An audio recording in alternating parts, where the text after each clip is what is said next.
મજામાં? હમણાં તો બધી લેક્ચરની ધબાધબી બોલે છે. એસએસના મેથ્સના બહુ બધા લેક્ચર થઈ ગયા છે. કંઈ નહીં, શાંતિથી જોજો તમે, બરાબર? ઉતાવળ નથી, પણ ટ્રાય એવી કરવી કે એક દિવસનું કામ પૂરું થઈ જાય પછી સુવાનું, બરાબર? હમણાં તો શાંતિ છે, કંઈ સ્કૂલ બૂલ છે નહીં, તો ઘરે બેઠા બેઠા તૈયારી કરો. આ જ કામ છે તમારું, બરાબર? લોકડાઉનમાં બીજું કંઈ છે નહીં કામ તમારી પાસે, તો ભણો શાંતિથી, બરાબર? જેટલા લેક્ચર અપલોડ થાય છે એ શાંતિથી જોયા કરો, બરાબર? ભીંસ પડે એવું કંઈ છે નહીં, બરાબર? તો આપણે 4 લેક્ચર પૂરા કર્યા વિદ્યુત ચેપ્ટરના, અને આજે 5મો લેક્ચર છે. 2 લેક્ચરમાં આપણે દાખલા હતા અને એમાં 2 દાખલા બાકી રહી ગયા હતા જે આપણે આજે ભણશું, બરાબર? 2 દાખલા ગણીએ, એમાંથી એક દાખલો ઈઝી છે, એનાથી શરૂઆત કરશું. પછી એક દાખલો આલેખનો છે, એ આલેખ દોરીશું. અને પછી ગઈ વખતે મેં જે વાત કરી હતી કે અવરોધોનું જોડાણ, શ્રેણી જોડાણ અને સમાંતર જોડાણ, તો એનાથી શરૂઆત કરીએ આજના લેક્ચરની, બરાબર? તો કાનમાં ઇયરફોન નાખી લો, નોટબુક લઈ લો. નોટબુક બનાવવાની છે, એટલે કમ્પલસરી નથી, પણ બનાવો તો તૈયારી કરવામાં ઈઝી પડે. ઘણા છોકરાઓ કમેન્ટ કરે છે, તો હું બીજા લેક્ચરમાં પણ કહું છું, આગળના લેક્ચરમાં પણ કીધું હતું. તો નોટબુક બનાવશો તો સારું પડશે તૈયારી કરવામાં, બરાબર? તો સાથે સાથે લખતા જઈએ, સારું પડે, બરાબર? તો શરૂ કરીએ આજનો લેક્ચર. કાનમાં ઇયરફોન નાખી લો અને નોટબુક અને પેન તૈયાર કરીને બેસી જાઓ, બરાબર? શરૂ કરીએ. સ્વાધ્યાયનો 6થો દાખલો છે, સ્ક્રીન ઉપર આવી ગયું. એવું કહે છે કે જ્યારે અજ્ઞાત અવરોધના 2 છેડા વચ્ચે 12 વોલ્ટની બેટરી જોડવામાં આવે તો પરિપથમાં 2.5 મિલિએમ્પિયર નો પ્રવાહ વહે છે. તો અવરોધનો અવરોધ ગણો, મતલબ કે અવરોધનું મૂલ્ય કેટલું છે એ ગણવાનું છે. તો જેટલી વસ્તુ આપેલી છે અને જેટલી શોધવાની છે લખી નાખીએ. લખીએ જીવનદાતા, મતલબ કે ગિવન ડેટા. શું આપેલું છે? 2 છેડા વચ્ચે 12 વોલ્ટની બેટરી જોડવામાં આવે. 12 વોલ્ટ એટલે શું આપ્યું? V = 12 volt. અને પરિપથમાં 2.5 મિલિએમ્પિયર નો પ્રવાહ વહે છે, એટલે I = 2.5 મિલિએમ્પિયર. ભાઈ આપણને મિલિએમ્પિયર ફાવે? તો કે ભાઈ ના ફાવે. આને એમ્પિયરમાં ફેરવી દો.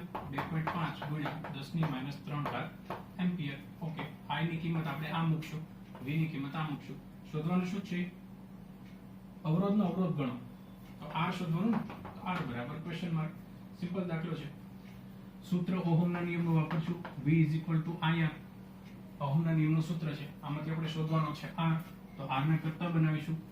તો સૂત્ર છે ઓહમનું, તો લખીએ ઓહમના નિયમ મુજબ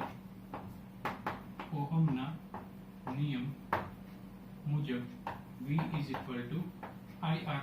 શોધવાનો R છે, તો R = I વધારાનો છે, નીચે આવે V ના છેદમાં I. V એટલે કેટલા? 12 વોલ્ટ ના છેદમાં I ની કિંમત કેટલી? આ મૂકવાની, 2.5 × 10⁻³. બરાબર? બહુ ગભરાવાનું નહીં, આરામથી ગણતરી કરવાની. 10⁻³ નીચે છે, ઉપર જાય તો પ્લસ થઈ જાય, માઇનસ છે એટલે ઉપર જાય તો પ્લસ થઈ જાય. 12 ના છેદમાં 2.5 × 10⁻³ ગણતરીમાં કોઈ દિવસ ઉતાવળ નહીં કરવાની, ભૂલ ખાઈ જવાય, બરાબર? આપણને લાગે કે આવડે છે બધું, પણ તોય ઘણી વખત સ્ટેપ કાપવામાં મિસ્ટેક થઈ જતી હોય, એટલે ઉતાવળ નહીં કરવાની, શાંતિથી દાખલો ગણવાનો. સમજો, અહીંયા નીચે 25 છે ને, હું અહીંયા પોઈન્ટ કાપું, આ પોઈન્ટ ઉડાડું તો નીચે 10 આવે. 25/10 એ 10 ઉપર જાય એટલે 120 થશે. 120/25. ખ્યાલ આવ્યો ને? આ 2.5 માંથી એક પોઈન્ટ ઉડાડો છે, નીચે 10 આવે, છેદનો છેદ અંશમાં જાય એટલે 10 ઉપર ગુણાય એટલે 120/25. એ ત્યાં લખ્યું. બાકી 10⁻³ જશે તે એમ જ, બરાબર? હવે 5 થી ભાગ ઉડાડો તો 25 × 25 અને કેટલા 5 120 થાય? 4 × 12 નહીં, 5 ભાગ ઉડાડો ને, 5 5 દુના 10 અને 2 22 નહીં, 24 × 5 120, રાઈટ ને? હા, 24 × 5 120. તો 24/5 આવ્યું ગુણ્યા 10⁻³ 24/5 કરો એટલે જવાબ આવશે 4.8 ગુણ્યા 10⁻³. કેવી રીતે? જો આવું કંઈ આવે ને છેદમાં 5 વાળું, તો મેં કઈ રીતે કર્યું? જો મારું હું તમને કહું, મેં ઉપર નીચે 2 વડે ગુણી દીધા. તો 24 દુના 28 થયા અને નીચે આવ્યા 10 એટલે 48/10 અને પછી મેં પોઈન્ટ કાપી નાખ્યો એટલે આવી ગયું. ખ્યાલ આવ્યો ને? નીચે મેં 10 કર્યા કારણ કે પોઈન્ટ ઉડાડવામાં ઈઝી પડે એટલે. તો નીચે 5 10 એવું કંઈ આવે તો ઈઝી પડે આપણને. એટલે જવાબ આવ્યો આ. આ શું મળ્યું આપણને? આર મળ્યો ને, આર. તો લખી નાખો આર. આર નો એકમ શું આવે? ઓહમ. જવાબ આવી ગયો એટલે બોક્સ બનાવી દેવાનું અને જે ભાષામાં જવાબ પૂછ્યો છે એ જ ભાષામાં જવાબ આપવાનો. હું પૂછ્યું છે આપણને કે અવરોધનો અવરોધ શોધો, તો લખવાનું કે અવરોધનો અવરોધ કેટલો થશે? 4.8 ગુણ્યા 10³ ઓહમ થશે. બરાબર, સિમ્પલ દાખલો હતો. જે કિંમત આપેલી છે એ લખી, શોધવાની છે એ લખી, ઓહમના નિયમનું સૂત્ર વાપર્યું, V = IR. આ શોધવાનો છે, I નીચે આવે, V/I ગણતરી કરીને જવાબ આવ્યો. બરાબર, અહીંયા 2.5 મિલિએમ્પિયર હતા. મિલી આપણને ફાવે ને, તો મિલીની જગ્યાએ મૂકી 10⁻3. બરાબર, આ કિંમત અહીંયા મૂકી, ભાગ ઉડાડ્યા, જવાબ આવ્યો. બરાબર, જે ભાષામાં સવાલ પૂછ્યો હતો એ જ ભાષામાં જવાબ આવ્યો એટલે જવાબ આવી ગયો. લખી નાખો. ચાલો વિડીયો પોઝ કરીને લખો એટલે આગળનો દાખલો આપણે જોઈએ. લગાઈ ગયું તો પૂછી નાખું છું. ગયું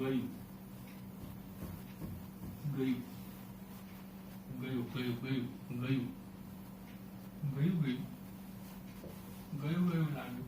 ખાંડ ગઈ લાગે ને? હે, ખાંડ કેવી લાગે? ગઈ લાગે. તો નેક્સ્ટ દાખલો આપણે જોઈએ સ્વાધ્યાયનો. સોરી, આ સ્વાધ્યાયનો 8મો દાખલો હતો. Sorry, my mistake. લાસ્ટ જે દાખલો કર્યો સ્વાધ્યાયનો 8મો દાખલો હતો. હવે આપણે જોઈએ સ્વાધ્યાયનો 7મો દાખલો. સ્વાધ્યાયનો 7મો દાખલો. જો આલેખ દોરવાનો પૂછ્યો છે. કોઈ અવરોધના બે છેડા વચ્ચે વિદ્યુત સ્થિતિમાનના તફાવત V અને તેને અનુરૂપ અવરોધમાંથી વહેતા વિદ્યુત પ્રવાહ I ના મૂલ્યો નીચે મુજબ છે. મતલબ V ના મૂલ્યો આપ્યા છે અને I ના મૂલ્યો આપ્યા છે. જો V ના પહેલા I ના મૂલ્યો આપ્યા છે. કેટલા આપ્યા છે? I એમ્પિયરમાં છે. જો અહીં કાઉન્સમાં લખ્યો ને એનો મતલબ એકમ છે. તો I કયા એકમમાં આપ્યો છે? એમ્પિયર એકમમાં આપ્યો છે. કેટલા છે? 0.5. એક કોષ્ટક જેવું જ આપ્યું છે નાનું તો 0.5, પછી 1.0, 2.0, 3.0 અને 4.0. ઓકે, આને અનુરૂપ વોલ્ટેજ કેટલા છે એ આપ્યું છે અને વોલ્ટેજ છે વોલ્ટ એકમમાં. કેટલા છે? 1.6, પછી 3.4, 6.7, 10.2 અને 13.2. ઓકે, આવું છે. તો પૂછ્યું છે શું? V વિરુદ્ધ I નો આલેખ દોરી અને અવરોધનો અવરોધ ગણો. એટલે આલેખી દોરવાનો અને અવરોધય ગણવાનો, બે વસ્તુ કરવાની. ઓકે, આ પ્રકારના દાખલા રેરલી પૂછાય. બરાબર, 3 માર્કનો. મોટા ભાગે અવરોધકતાના છે, પછી શ્રેણી અને સમતુલ્ય અવરોધ શોધવાના પૂછે, સમાંતર જોડાણના પૂછે. બરાબર, પાવરના દાખલા છે ઘણા બધા, જે આવશે આગળ. છતાં પણ આ દાખલો આપણે સ્કીપ નથી કરવો, ગણી નાખવાનો અને યાદ રાખી લેવાનો. બરાબર, આલેખ દોરવાનો છે. હવે જો એને એમ કીધું છે કે V વિરુદ્ધ I નો આલેખ દોરો. આનો મતલબ થાય V વિરુદ્ધ I. આવું બનશે. આ વિરુદ્ધની નિશાની છે. આવું આપેલું હોય ને એટલે આલેખમાં તમને ખબર છે બે અક્ષ આવે, એક x અક્ષ આવે અને y અક્ષ આવે. તો આ જે ફોર્મેટ છે ને હંમેશા y વર્સિસ x નું હોય. મતલબ કે પહેલું જે આપેલું હોય એ y અક્ષ ઉપર લેવાનું અને બીજું આપેલું હોય એ x અક્ષ ઉપર લેવાનું. આ ફોર્મેટ છે. બરાબર, ગમે ત્યારે આલેખ દોરો ત્યારે તમને એમ કહે કે V વિરુદ્ધ I નો આલેખ દોરો, તો V હંમેશા y અક્ષ ઉપર લેવાનું અને I હંમેશા x અક્ષ ઉપર લેવાનું. આ યાદ રાખવાનું. બે કિંમત ધન છે એટલે આપણો આલેખ આવી રીતે શરૂ થશે. આમ ખ્યાલ આવ્યો તમને? કારણ કે બે ધન છે, આ છેડો ધન, આ છેડો ઉપર ધન. બરાબર, અહીંયા છે 0. ઓકે, હવે પેલા I ની કિંમત જો ક્યાંથી ક્યાં સુધી વધે છે? 0.5 થી ને 4 સુધી વધે છે. પેલા ક્યાં કઈ અક્ષ ઉપર કયું લેવાનું છે એ જોઈ લઈએ.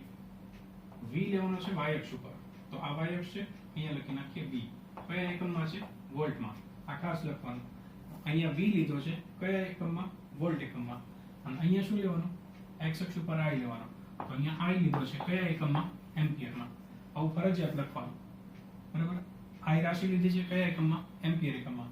અને વી રાશિ લીધી છે કયા એકમમાં? વોલ્ટ એકમમાં. અહીંયા 0. હવે આઈ જો 0.5 થી 4 સુધી જાય છે મેક્સિમમ, અને મોટાભાગે કયો ઇન્ટરવલ છે, મતલબ કેટલાના અંતરાલમાં વધે છે? તો જો 1 થી 2, 2 થી 3, 3 થી 4. તો આપણે એક નો ગેપ લઈએ, બરાબર. તો હું અહીંયા લઈ લઉં 1, 2, 3 અને 4. 0.5 અહીંયા આવશે ને? હા. સરખું લેવાનું, એવું નહીં કે તમે 0.5 લઈ લીધું પછી 1, 2, 3, 4, આવું નહીં ચાલે. કારણ કે જો તમે આવી રીતે લો 0.5 પછી 1, 2, 3 અને અહીંયા 4 લઈ લો આગળ, આવું. તો જો આ જે પાર્ટ છે, આ ભાગ, આ કેટલાનો થયો? 0.5 નો.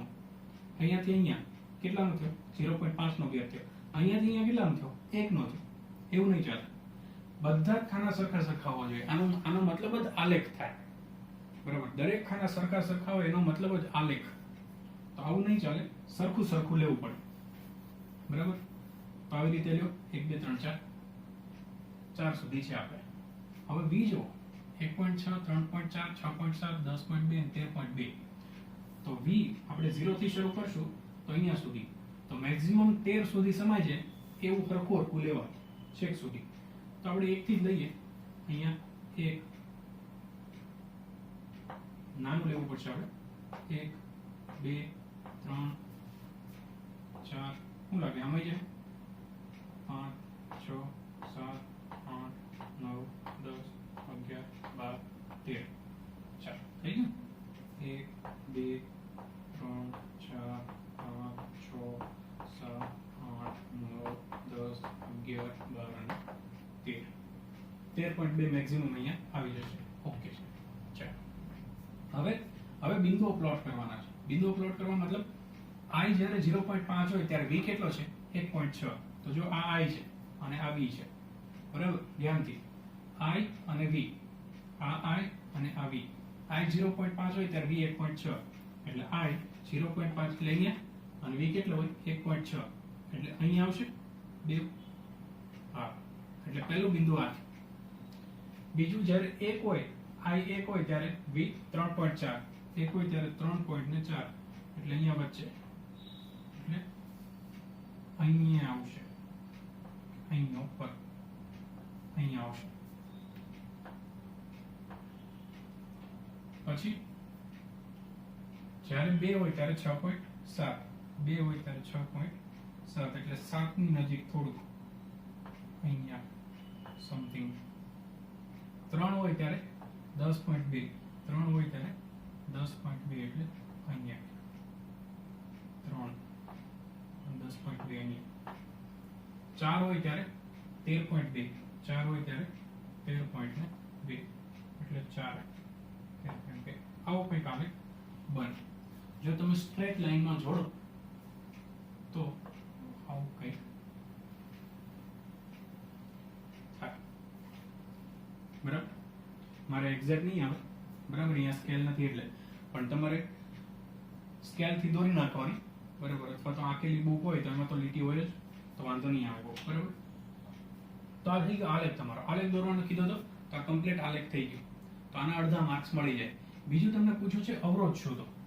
તો અવરોધ શોધવા માટે 2 રીત છે, બરાબર. અવરોધ શોધવા માટે 2 રીત છે. પહેલી રીત છે ને એ ઢાળની રીત છે. સર આ કઈ નવી રીત આવી? ઢાળની રીત. આલેખ હોય ને, આલેખ એનો ઢાળ આવે, સ્લોપ, મતલબ કેટલો ઢળેલો છે. એ ઢાળનું મૂલ્ય તમને અવરોધ આપે, બરાબર. હવે ઢાળનું મૂલ્ય તમે કઈ રીતે ગણી શકો? ત્રિકોણ બનાવવાનો ઢાળમાં. આ ત્રિકોણ ચાલે, આ ત્રિકોણ ચાલે, આ ત્રિકોણ ચાલે, અથવા આ ત્રિકોણ પણ ચાલે. સમજ્યા તમે? આ ત્રિકોણ પણ ચાલે, આ ત્રિકોણ પણ ચાલે, આ ત્રિકોણ પણ ચાલે, અથવા આ પણ ચાલે. કોઈ પણ ત્રિકોણ ચાલે. ઢાળ શોધવાનો કઈ રીતે? માની લો કે આપણે કોઈ એક ઢાળ લઈ લઈએ, ફર્સ્ટ અને લાસ્ટ, અહીંયાથી આટલું આટલું, બરાબર. તો લખીએ આલેખનો ઢાળ r બરાબર ડેલ્ટા v ના છેદમાં ડેલ્ટા i. આમ બી r નું સૂત્ર શું થાય? r બરાબર v બાય i, એટલે કે v બરાબર i r થઈ ગયું ને? તો ડેલ્ટા v મતલબ કે v નો તફાવત, v ક્યાં છે? અહીંયા ને અહીંયા. તો v નું આ લાસ્ટ પોઈન્ટ અને v નું આ ફર્સ્ટ પોઈન્ટ, સમજો છો ને? તો આ બે વચ્ચેનો તફાવત કેટલો? આ થાય ડેલ્ટા v. અહીંયાથી લઈ અને આટલું, આ થાય ડેલ્ટા v. અને ડેલ્ટા i એટલે i નો તફાવત, એટલે આ અક્ષ ઉપર આટલું થાય, અહીંયાથી લઈ અને આટલું, આ થાય ડેલ્ટા i. તો આનું મૂલ્ય છેદમાં આનું મૂલ્ય એટલે થાય આલેખનો ઢાળ, અને તમને r મળે. તો ડેલ્ટા v લખો. હવે જો આ બિંદુ ને આ બિંદુ બે ક્યાં ક્યાં છે એના મૂલ્યો ખબર છે ને તમને? આ પહેલું છે, આ છેલ્લું છે 13.2, આવ્યું આ છેલ્લું બિંદુ. અને પહેલું બિંદુ કેટલું છે? 1.6. તો આપણે લખીએ 13.2 માઈનસ 1.6. ખ્યાલ આવે છે ને? આટલું ગણવાનું છે આપણે. એટલે આખું આટલું 13.2 છે, એમાંથી આ પહેલું 1.6 બાદ કરી દે એટલે આટલું મળે ને આપણને. એટલે એ થયું. બીજું ડેલ્ટા i, ડેલ્ટા એટલે આટલો ભાગ. તો છેલ્લું બિંદુ કયું છે? 4 માઈનસ પહેલું બિંદુ કેટલું છે? 0.5.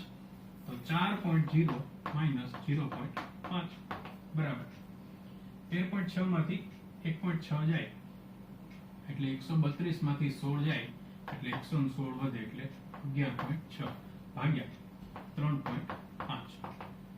આનો ભાગાકાર કરીએ, પોઈન્ટ ઉડાડી દઈએ તો 116 ભાગ્યા 35. બરાબર? તો 35 તેરી 105 થાય. તો 3 પોઈન્ટ વધ્યા 10 અને 11. તો 11 ભાગ નહીં ચાલે, મીંડું હું કરી લઉં કેલ્સીમાં ફટાફટ, ટાઈમ વેસ્ટ ના થાય આપણો. 116 ભાગ્યા 35 એટલે થાય 3.314 ઓહમ. આ પહેલી રીત છે. આ પહેલો r આવ્યો, બરાબર? આ પહેલી ઢાળની રીત, આલેખના ઢાળની રીત. બીજી રીત એ છે, કે સરેરાશની રીત છે. સરેરાશની રીત મતલબ તમારી પાસે આ પહેલું રીડિંગ છે, બીજું રીડિંગ છે, ત્રીજું રીડિંગ છે, બધા રીડિંગ છે ને? તો બધાનો r શોધો. જો તમારી પાસે આ v અને i તો છે, તો દરેક માટે r શોધો. દરેક માટે r શોધો અને પછી બધાનો સરવાળો કરીને સરેરાશ કાઢી નાખો. સમજ્યા? તો જો આ પહેલું, આનું કેટલું થશે? v ભાગ્યા i. અહીંયાનું કરી નાખું છું. તમારે કોષ્ટક બનાવવું હોય તો આ રીતે બનાવી શકો, v અને i. તો પહેલા v છે 1.6, 0.5, પછી અહીંયા 1.0, 2.0, 3.0, 4.0. 1.6 પહેલું, બીજું છે 3.4, 6.7, 10.2 અને 13.2.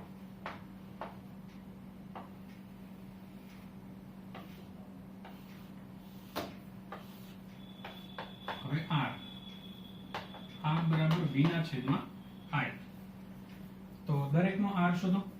v ભાગ્યા i કરવાનું, 1.6 ભાગ્યા 0.2 કરો એટલે ડબલ થાય એટલે 3.2 થાય. 3.4 ભાગ્યા 1 કરો એટલે 3.4 આવે. 6.7 ભાગ્યા 2 કરો એટલે 67 ભાગ્યા 2, 67 ભાગ્યા 2 એટલે 33.5 એટલે 3.35. 10.2 ભાગ્યા 3 કરો એટલે 34 તેરી નહીં 33 તેરી 99 અને 33 34 તેરી આ 3.4 આવશે. અને 132 ભાગ્યા 4 કરશો એટલે 4 તેરી ને 12 અને 4 તેરી ને 12 3.3 આવશે. બરાબર? આ રીતે મળી ગયું મને. હવે આ દરેક રીડિંગ છે, આને હું R1 આપી દઉં, આને R2 આપી દઉં, આને R3 આપી દઉં, આને R4 આપી દઉં, આને R5 આપી દઉં. તો હવે સરેરાશ કાઢી લઈએ. સરેરાશ R બરાબર બધાનો સરવાળો ના છેદમાં જેટલા રીડિંગ છે એટલા. બરાબર?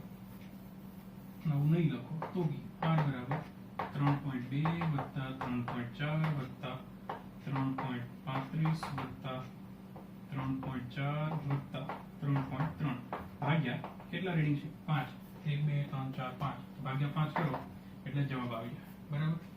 કેટલો આવશે? 4 ને 2 6, 6 ને 3 9, 9 ને 4 13, 13 ને 3 16 નો છગડો વધી પડી 1 3 3 3 3 15 ને 16, 16.65 છેદમાં 5, 16.65 ભાગ્યા 5 આ કરશો 16.65 ભાગ્યા 5, 16.65 ભાગ્યા 5 એટલે જવાબ આવે 3.33. તો આમાં આવ્યો 3.314, આમાં આવ્યો 3.33. આટલો ચાલે વેરિફિકેશન, બરાબર. એકમ આવશે ઓહમ. તો થઈ ગયું. આમાં મળ્યો 3. આ મેથડથી મળ્યો 3.314, આ મેથડથી મળ્યો 3.33. તો આલેખની રીતથી અવરોધ શોધવાની રીત, ઢાળ શોધવાનો અને બીજું સરેરાશની રીત છે, બરાબર. તો આખો દાખલો થઈ ગયો કમ્પ્લીટ, બરાબર. ફરીથી એક વખત જે આલેખ તમને દોરવાનો કીધો હોય, દાખલા તરીકે v વિરુદ્ધ i નો આલેખ કીધો હોય, તો જે પહેલું આપ્યું હોય y અક્ષ ઉપર, બીજું આપ્યું હોય x અક્ષ ઉપર, જોઈ લેવાનું રીડિંગ ક્યાંથી ક્યાં જાય છે. 0.5 છે મિનિમમ ને મેક્સિમમ છે 4, તો મેક્સિમમ 4 સુધી આવી જાય એવા સરખા લેવાના, બરાબર. અહીંયા તો એ નહીં, સરખા લેવાના. અને અહીંયા મેક્સિમમ મિનિમમ 1.6 છે, મેક્સિમમ 13.2 છે, તો મેક્સિમમ 13 આવી જાય એવા સરખા લેવાના. પછી બિંદુઓ પ્લોટ કર્યા, i v ક્યાં છે જોઈને. પહેલી રીત છે ઢાળની રીત. ઢાળમાં આવે y અક્ષનો તફાવત ના છેદમાં x અક્ષનો તફાવત, બરાબર. ઢાળનું સૂત્ર છે ઢાળ બરાબર ડેલ્ટા y ના છેદમાં ડેલ્ટા x. આ યાદ રાખવું ખાલી જનરલ નોલેજ માટે, બરાબર. અહીંયા આપણે ક્યાંય કામમાં લાગતું નથી, મેથ્સમાં આવે છે તમારે. ઢાળ બરાબર ડેલ્ટા y ના છેદમાં ડેલ્ટા x, એટલે ડેલ્ટા y આ તફાવત છેદમાં ડેલ્ટા x આ તફાવત, એટલે કે ડેલ્ટા v ના છેદમાં ડેલ્ટા i. આ લીધું એટલે r મળ્યો. અને બીજું સરેરાશની રીત, એમાં દરેક રીડિંગના r શોધ્યા. v by i એટલે r મળ્યો, v by i r મળ્યો, એવા બધા 5 r શોધ્યા, પાંચે 5 r નો સરેરાશ લીધો, બરાબર. એટલે આપણને અવરોધ મળ્યો. તો બે રીત છે, બેમાંથી કોઈ પણ એક જ રીત કરવાની છે, બે રીત કરવાની નથી. કોઈ પણ એક રીતથી ગણો એટલે દાખલો સાચો. ક્લિયર? તો લખી નાખો. ચાલો આ વિડિયો પોઝ કરીને એટલે હું પૂછી નાખું. લખાઈ ગયું.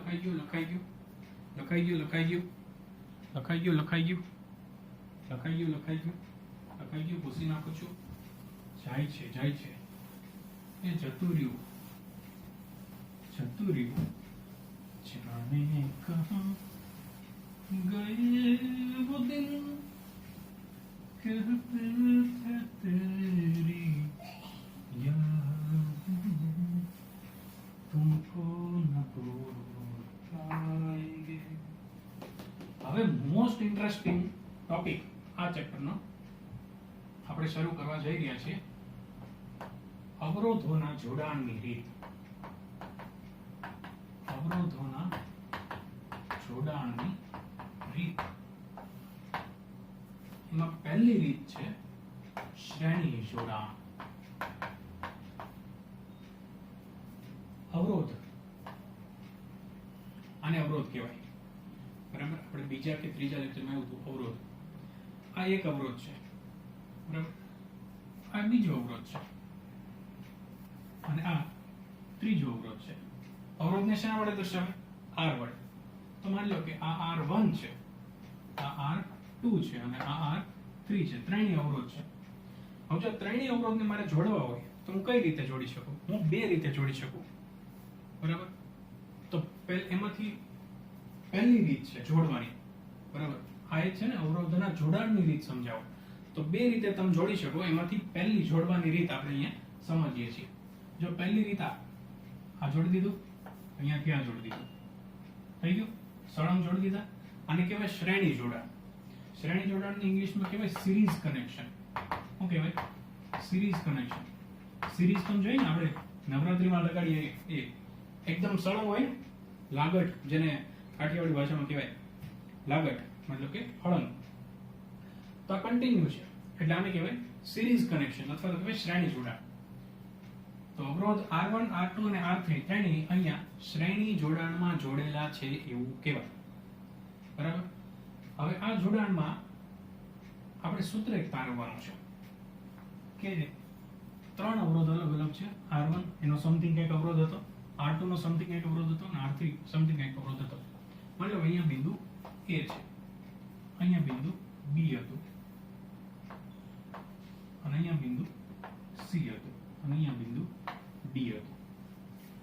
AB નો કંઈક અવરોધ હતો, BC નો કંઈક અવરોધ હતો, CD નો કંઈક અવરોધ હતો. ત્રણેયનો અલગ અલગ હતો. હવે મેં જોડી દીધા ત્રણેયને. કયા જોડાણમાં? શ્રેણી જોડાણમાં. તો હવે આખો ટોટલ અવરોધ A બિંદુથી લઈ અને D બિંદુ સુધી આખો અવરોધ મારે ગણવો હોય તો એનું સૂત્ર શું? મતલબ મારે આને શું ગુણાકાર કરવાનો ત્રણેયનો કે સરવાળો કરવાનો? શું કરવાનો? મારે A થી D સુધીનો ટોટલ અવરોધ જોતો હોય, અલગ અલગ નહીં, ટોટલ અવરોધ જોતો હોય તો કયા સૂત્રથી મળે? એ સૂત્ર આપણે અત્યારે તારવવાનું છે. બરાબર?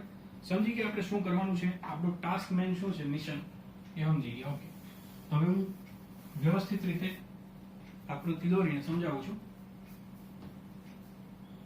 ધારો કે એક અવરોધ R1, R2 અને R3 શ્રેણી જોડાણમાં જોડેલા છે.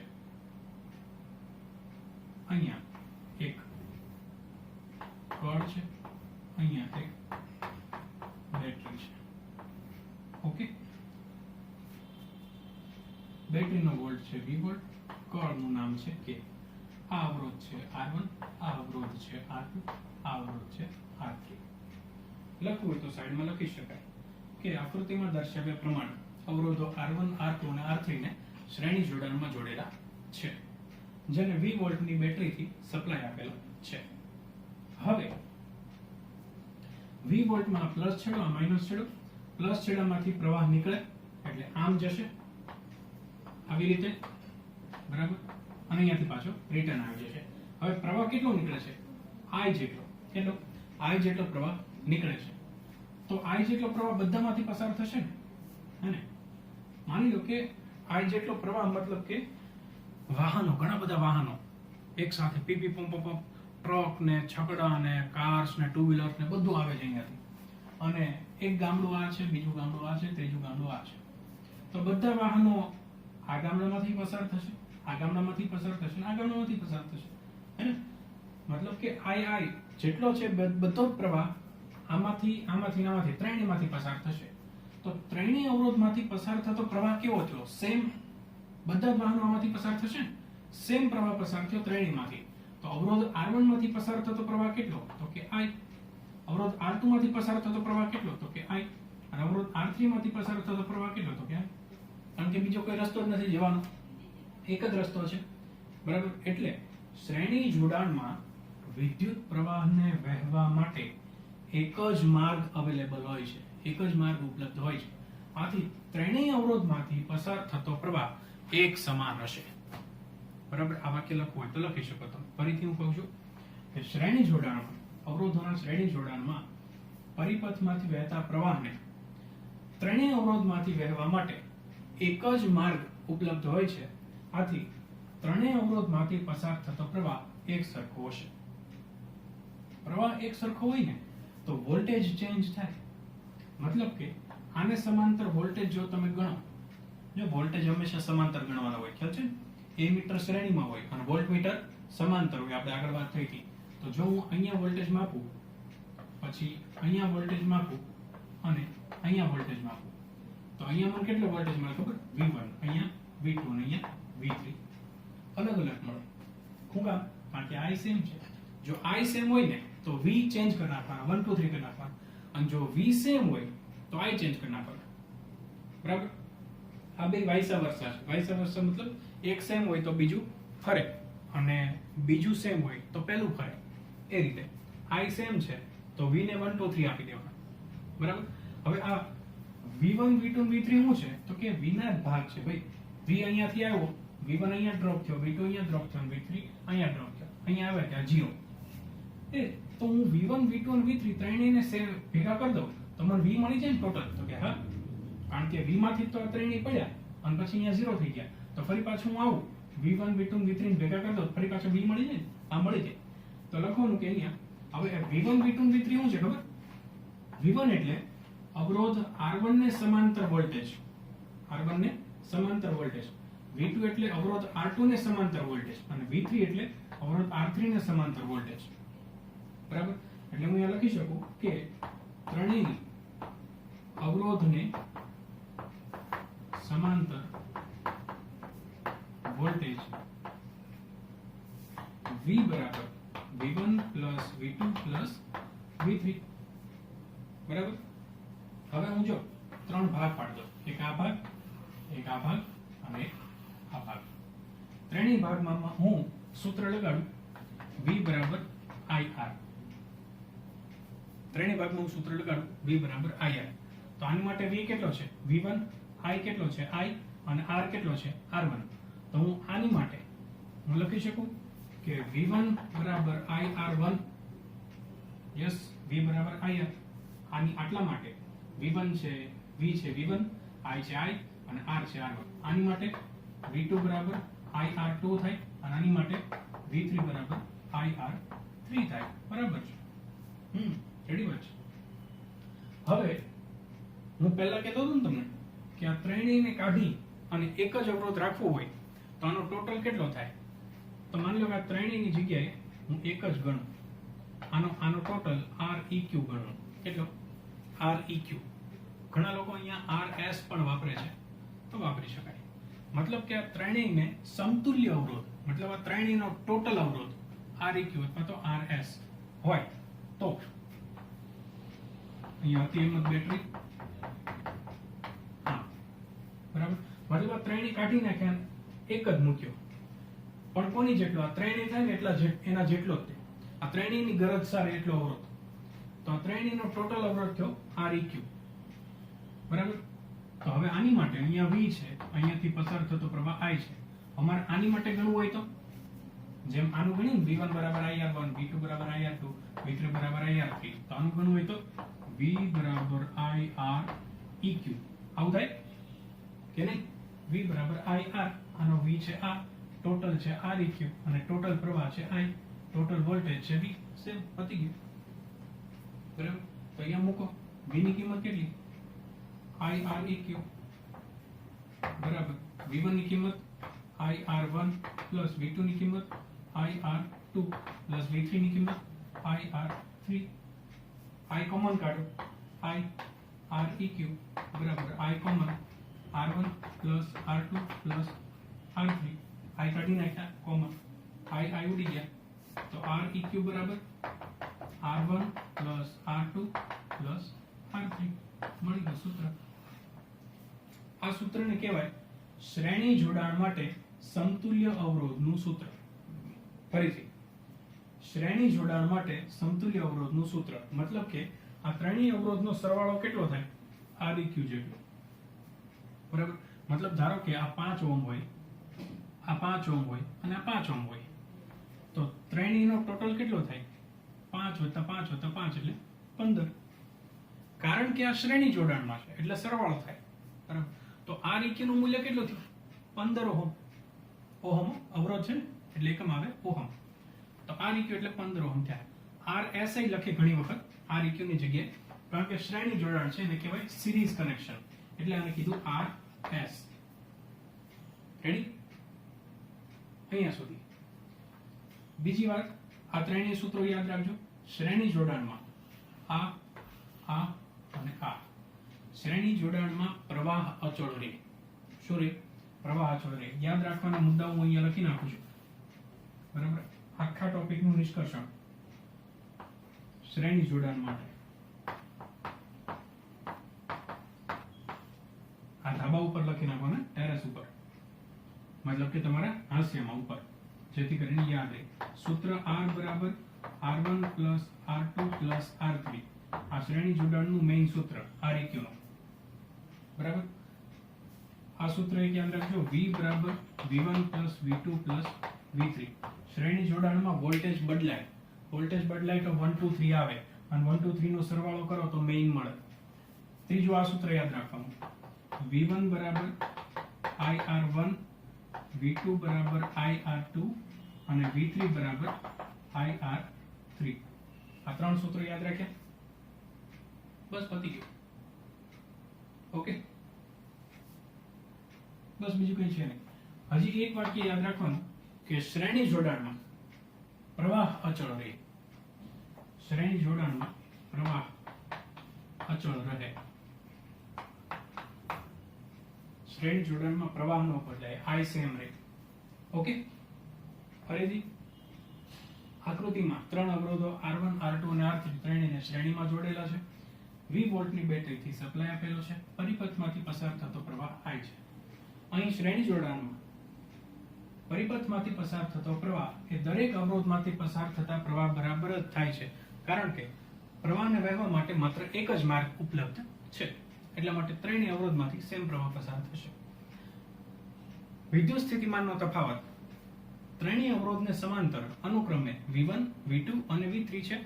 આથી ત્રણેય અવરોધને સમાંતર વોલ્ટેજ V બરાબર V1 V2 V3 અહીંયા આવી ગયા. હવે ત્રણેય અવરોધ માટે V માટે લખાય I R eq, જે આના ઉપરથી લીધું. આ બાજુ છે ને ટોટલ છે, એટલે આ ટોટલ નું લખવાનું. V બરાબર I R eq. આ 1 વાળું છે તો 1 નું લખવાનું, આ 2 વાળું છે તો 2 નું લખવાનું, આ 3 વાળું છે તો 3 નું લખવાનું. બરાબર. V બરાબર I R eq, V1 બરાબર IR1, V2 બરાબર IR2, V3 બરાબર IR3. આ કોમન લીધો, કેન્સલ કર્યો. Req બરાબર R1 R2 R3. ઘણી વખત આની જગ્યાએ RS પણ લખે છે, કારણ કે આને સિરીઝ કનેક્શન કહેવાય. એટલા માટે યાદ રાખવાની વસ્તુ આટલી. ધાગા ઉપર લખી લેજો અને થિયરી લખી લેજો. બરાબર. ચાલો પોઝ કરીને લખો એટલે આપણે આગળ વધીએ. લખાઈ ગયું? જવા દઉં છું. જાય છે, જતું રહ્યું. કેટલું સારું હતું, कितना अच्छा था, कितना प्यारा तुझे बनाया. યાદ આવી ગઈ કોઈ? તો ભૂલી જાઓ, અહીંયા આવી જાઓ પાછું. બીજી રીત, સમાંતર જોડાણની રીત. સમાંતર જોડાણની રીત. બીજી રીત સમાંતર જોડાણની રીત. પહેલી શ્રેણી જોડાણની હતી, આ બીજી સમાંતર જોડાણની. સમાંતર જોડાણમાં કેવું હોય કે આ એક અવરોધ છે, આ બાજુ લખું થોડું, આ એક અવરોધ, આ બીજો અવરોધ અને આ ત્રીજો અવરોધ છે. ત્રણેય અવરોધો એને આ રીતે જોડેલા હોય.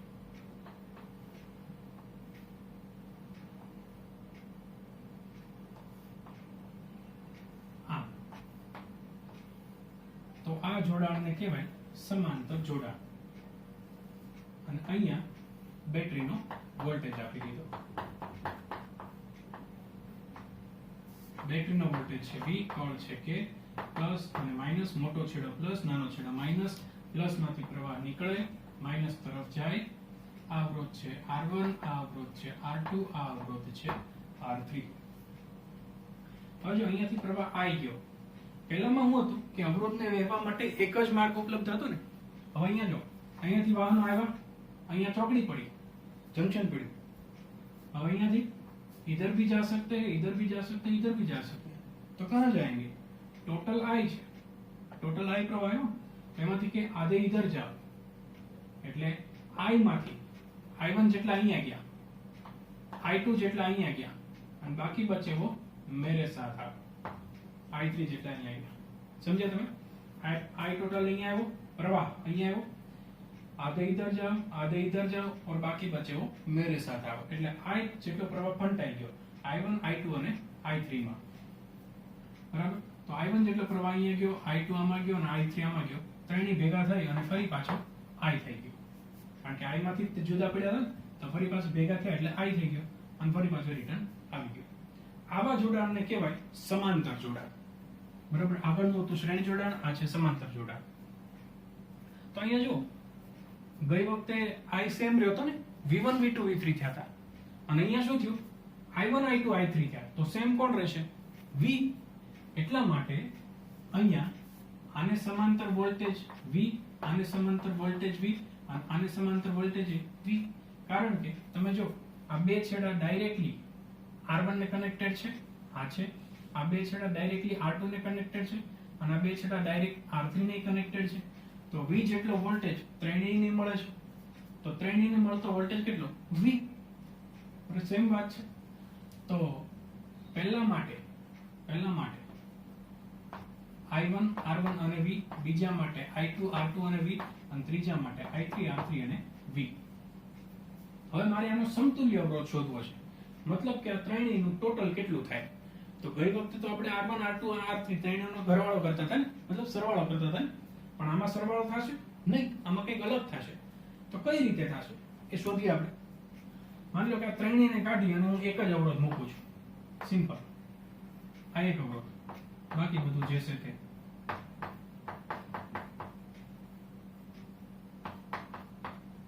Plus minus V volt K battery અને અહીંયા છે Req. બરાબર. આ ત્રણેયનો સમતુલ્ય અવરોધ. EQ એટલા માટે લખું છું કારણ કે સમતુલ્યને અંગ્રેજીમાં કહેવાય ઇક્વિવેલન્ટ. ઓકે ભાઈ, ઇક્વિવેલન્ટ એટલે EQ લખું છું. ઘણા આને RP તે લખે છે. RP એટલે થાય પેરેલલ કનેક્શન. બરાબર. સમાંતર જોડાણની રીત મતલબ પેરેલલ કનેક્શન એટલે RP લખે છે ઘણા વખત. તો ગભરાવાનું નહીં, બે એક જ વસ્તુ છે. તો અહીંયા વોલ્ટેજ V, પ્રવાહ વહે છે I અને અવરોધ છે Req. તો જો પહેલા માટે I1 R1 V, I2 R2 V, I3 R3 V અને ટોટલ માટે I V અને Req. રેડી? આવ ગઈ વખતે તો આપણે V નો સરવાળો કર્યો હતો કે V V1 V2 V3. અહીંયા કોનો સરવાળો કરશું? I no. I1 I2 અને I3 ત્રણેયને ભેગા કરી દો, I થઈ જાય પાછું. બરાબર. તો લખો કે ત્રણેય અવરોધમાંથી પસાર થતો પ્રવાહ I બરાબર I1 plus I2 plus I3. બરાબર. હવે I નું સૂત્ર મૂકશું. V બરાબર IR થાય. V બરાબર IR. I ને કરતા બનાવો તો I બરાબર V ના છેદમાં R થાય. બરાબર. હવે આ ત્રણેય માટે લગાડો સૂત્ર.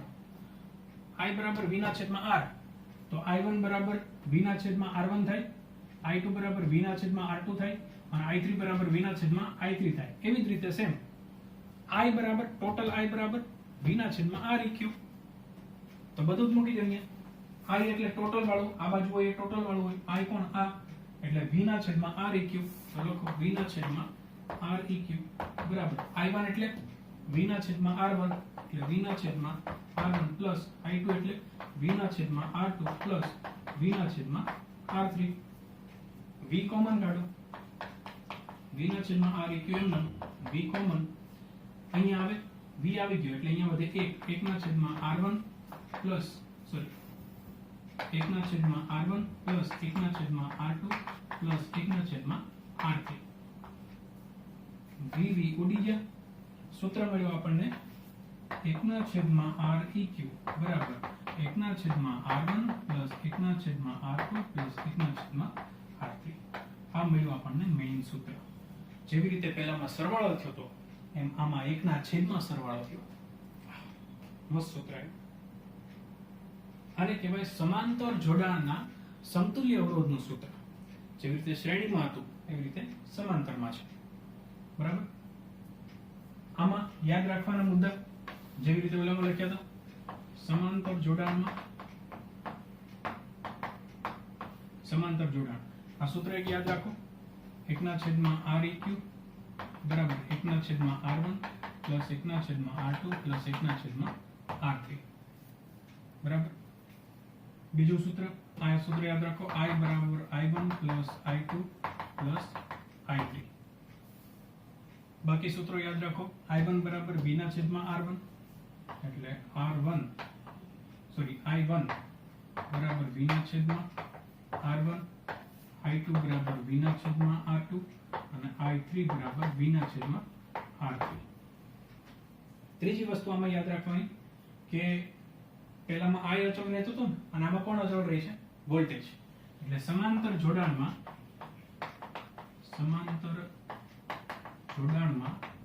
વોલ્ટેજ અચળ રહે, પ્રવાહ બદલાય. ક્લિયર? સમજાઈ ગયું? ફરીથી હું કહું કે આકૃતિમાં દર્શાવ્યા પ્રમાણે અવરોધ R1, R2 અને R3 ને સમાંતર જોડાણમાં જોડેલા છે. બેટરી V વોલ્ટની જોડેલી છે જેમાંથી I પ્રવાહ વહે છે.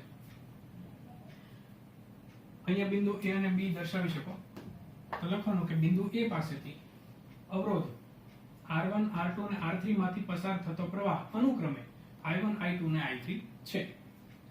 બરાબર. અને ત્રણેયને સમાંતર વોલ્ટેજ V છે. બરાબર, લખી નાખો કે સમાંતર જોડાણમાં દરેક અવરોધને સમાંતર વોલ્ટેજ અચળ રહેશે. જો ફરીથી બોલું, સમાંતર જોડાણમાં દરેક અવરોધને સમાંતર વોલ્ટેજ અચળ રહેશે, જે કેટલો છે? V જેટલો છે. ત્રણેય અવરોધમાંથી પસાર થતો પ્રવાહ હવે અહીંયા આવી ગયા. I બરાબર I1 + I2 + I3. I નું સૂત્ર એટલે આ ટોટલ વાળું V ના છેદમાં Req. I1 એટલે આ સૂત્ર V ના છેદમાં R1, V ના છેદમાં R2, V ના છેદમાં R3. V કોમન લીધો, કેન્સલ થયો એટલે 1 ના છેદમાં વધ્યું 1 ના છેદમાં Req બરાબર 1 ના છેદમાં R1 + 1 ના છેદમાં R2 + 1 ના છેદમાં R3. આ થયું સમાંતર જોડાણનું સૂત્ર. સમાંતર જોડાણમાં વોલ્ટેજ અચળ રહે છે. ખ્યાલ આવી ગયો તમને? તો લખી નાખો આ બીજી રીત, સમાંતર જોડાણની રીત. લખાઈ ગઈ? પોઝ કરી લખો. આ ત્રણેય સૂત્રો, આ એક આ સૂત્ર અને આ વાક્ય, બંને માટે શ્રેણી અને સમાંતર બે માટે તમારે યાદ રાખવાના છે. નેક્સ્ટ લેક્ચરમાં તમે યાદ કરીને આવશો એવી આશા રાખું છું. અને નેક્સ્ટ લેક્ચરમાં આપણે આના દાખલા ગણવાના છે. તો મેઇન આ વસ્તુ છે, આ યાદ રાખી લેજો.